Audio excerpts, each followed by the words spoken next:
Tribunal একে সাবেক প্রধানমন্ত্রী শেখ হাসিনা সহ 3 জনের অভ্যুত্থান চলাকালে সংঘটিত মানবতা বিরোধী অপরাধের অভিযোগ, সেই মামলার রায় আগামীকালকে ঘোষণা হওয়ার কথা আছে।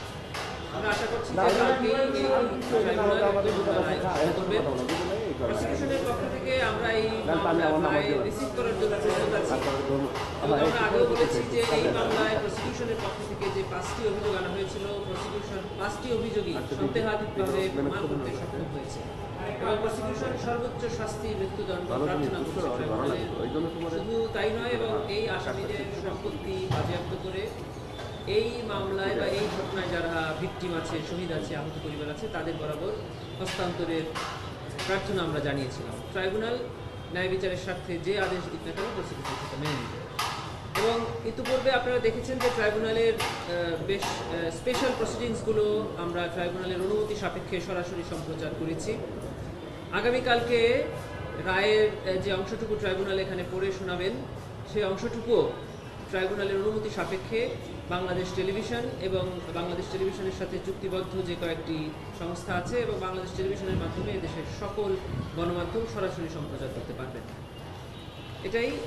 আর আমরা তো বলেছি যে আমরা সর্বোচ্চ শাস্তি আশা করি।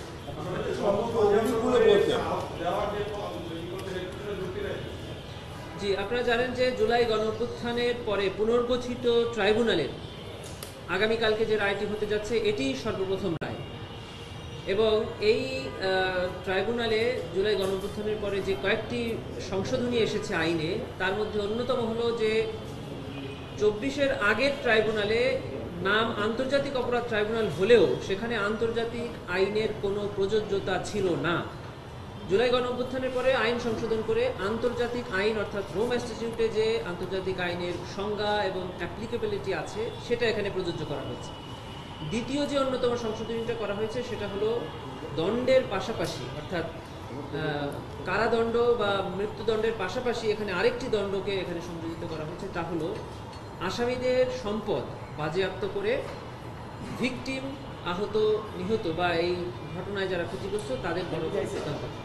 কেন আমরা এটা চাচ্ছি? যেহেতু এটা আইনে আছে এবং একটি মানুষের প্রাণের বিনিময় তো আসলে কখনো দেওয়া সম্ভব না।